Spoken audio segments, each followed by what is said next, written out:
El acoso tradicional ocurría en directo y la víctima podía encontrar cierto refugio en su hogar o en otro entorno. Sin embargo, ahora la persecución puede continuar en casa o donde sea, a través de la computadora. Una gran diferencia es el anonimato, que a veces facilita la red. Uno puede crear correos electrónicos o perfiles web falsos y acosar desde ellos a alguien, sin que la víctima de esos ataques sepa de dónde provienen en realidad, desorientándola. Para comenzar, debemos saber la etimología de la palabra acoso y cuál es su definición concreta.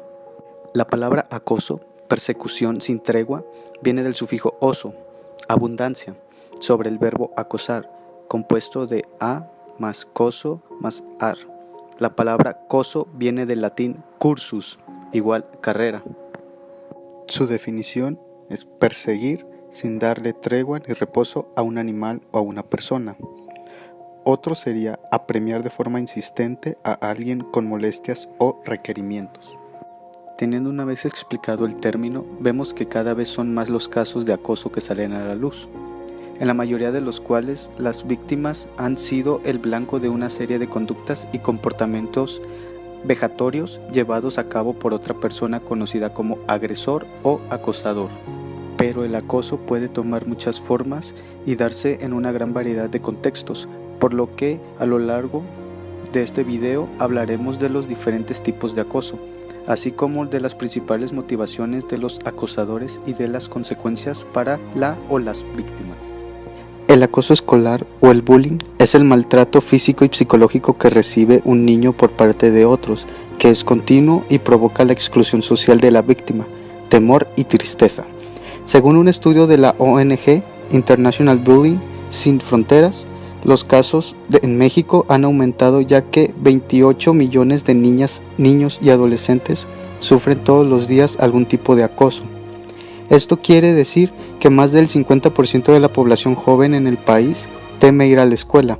En pocas palabras, 7 de cada 10 niños sufren bullying. Es impactante, ¿no?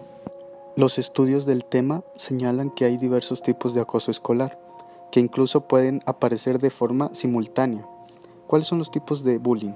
Físico. Se caracteriza por un comportamiento agresivo del acosador. Incluye golpes, agresiones con objetos. Se da con mayor frecuencia en primaria y secundaria. Otro sería el verbal. El acosador expresa palabras crueles, insultos, amenazas y frases excluyentes sobre la apariencia, etnicidad o discapacidad de la víctima. Los niños son los más sensibles a este tipo de comentarios. Otro es el psicológico. Daña la autoestima de la víctima. Fomenta la sensación de temor. El social aísla al niño o joven del resto de sus compañeros. Suele suceder a espaldas de la persona. El más actual sería el ciberbullying, intimidación producida a través de las redes sociales, ya sea Facebook, Twitter, Instagram, entre otras. El acosador difunde falsos rumores, mentiras, amenazas y comentarios hirientes para causar problemas psicológicos y emocionales en la víctima. ¿Quiénes son los más propensos al acoso escolar?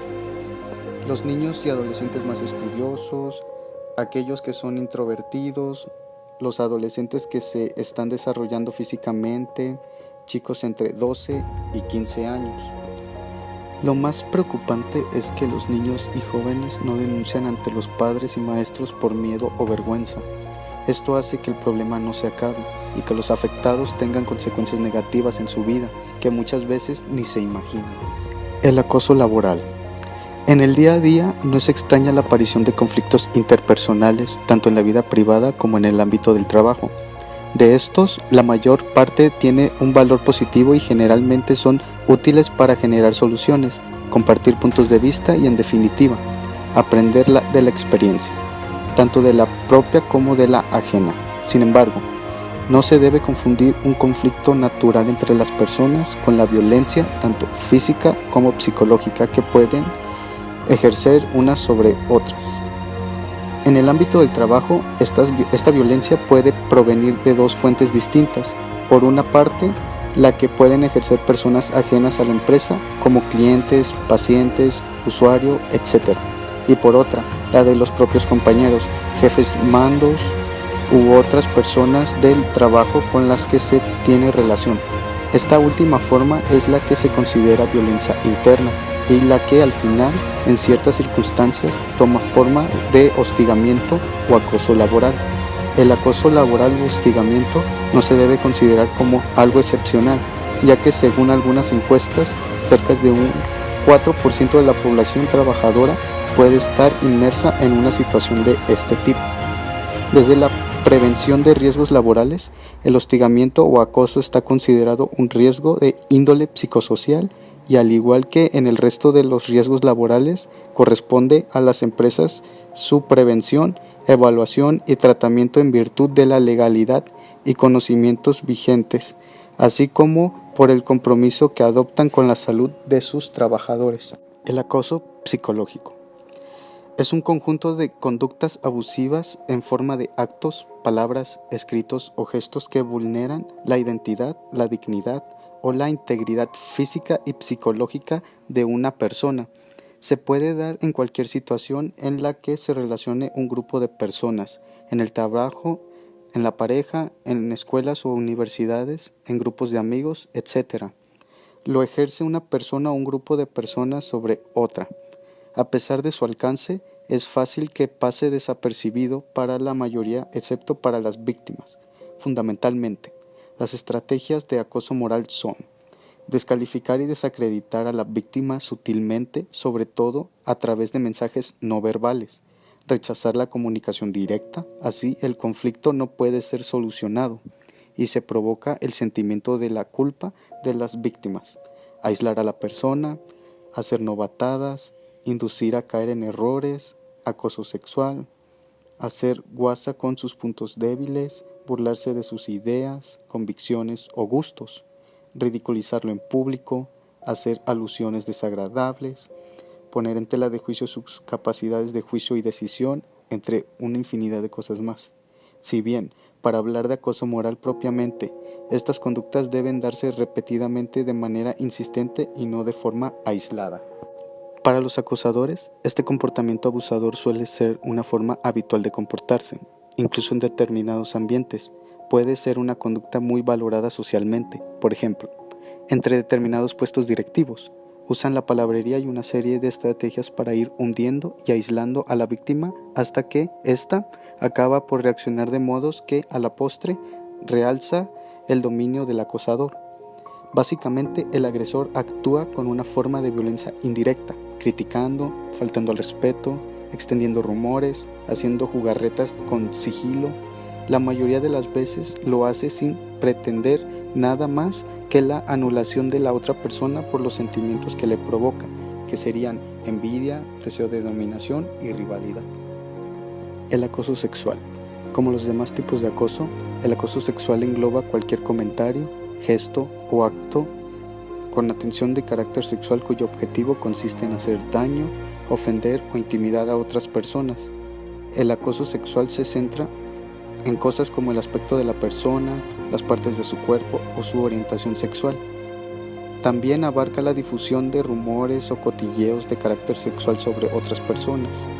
Puede ser de tipo verbal, como hacer comentarios groseros sobre alguien, pero no tiene necesariamente que decirse de palabra. Los acosadores pueden utilizar aparatos tecnológicos para acosar sexualmente a alguien, como enviarles mensajes de texto o videos inapropiados. A veces el acoso sexual puede llegar a ser de tipo físico. Hay imágenes, bromas, expresiones y formas de establecer contacto que se consideran inapropiadas por una buena razón. Si un comportamiento de interacción que te dirige a otra persona te incomoda o te violenta, habla con alguien de confianza. Podría entrar en la categoría de acoso sexual. Este tipo de acoso abarca los siguientes comportamientos: gastar bromas o hacer comentarios o gestos de carácter sexual sobre alguien, difundir rumores sexuales, escribir mensajes de claro contenido sexual sobre otras personas en los lavabos o en otros lugares de uso público, mostrar videos o imágenes sexuales inapropiadas sobre otra persona, colgar comentarios, imágenes o videos de carácter sexual en redes sociales como Facebook o enviar mensajes de texto con este tipo de contenido, hacer comentarios o proposiciones de carácter sexual simulando ser otra persona, entre otros. El ciberacoso El ciberacoso es el acoso que tiene lugar en dispositivos digitales como teléfonos celulares, computadoras y tabletas. Puede ocurrir mediante mensajes de texto, textos y aplicaciones, o bien por internet en las redes sociales, foros o juegos donde las personas pueden ver, participar o compartir contenido. Incluye enviar, publicar o compartir contenido negativo, perjudicial, falso o cruel sobre otras personas. Esto puede incluir compartir información personal o privada sobre alguien más, provocándole humillación, vergüenza. Algunos acosos por internet pasan a ser un comportamiento ilegal o criminal. Los lugares más comunes donde ocurren el ciberacoso son redes sociales como Facebook, Instagram, Snapchat, Twitter, entre algunos otros. Servicios de mensajes cortos, también conocidos como mensajes de texto, enviados a través de dispositivos. Mensajería instantánea, a través de dispositivos, servicios y proveedores de email, aplicaciones y funciones de mensajería de las redes sociales. Con la prevalencia de las redes sociales en los foros digitales, personas conocidas y desconocidas pueden ver comentarios, fotos y publicaciones y el contenido que se comparte. El contenido que comparte una persona en internet, tanto contenido personal como cualquier contenido negativo, cruel o perjudicial, crea una especie de registro público permanente de las vistas, actividades y comportamientos. Este registro público puede ser visto como una reputación en internet a la que pueden acceder las escuelas, empleados y universidades, clubes y todo aquel que realice una investigación de una persona ahora o en el futuro. Una de las cosas alarmantes es que la información perjudicial puede ser persistente, o sea, los dispositivos digitales permiten la comunicación inmediata y continua las 24 horas del día, por lo que puede ser difícil hallar alivio para los niños que sufren acoso. O permanentes, la mayor de la información que se comparte electrónicamente es permanente y pública. Si no se reporta o elimina, una reputación en internet negativa, incluso para los acosadores, puede tener un impacto en las admisiones a la universidad, empleos y otras áreas de la vida. Difíciles de notar que es posible que los maestros y padres no hayan oído sobre esto o visto ocurrir el ciberacoso, por lo que es más difícil de reconocer.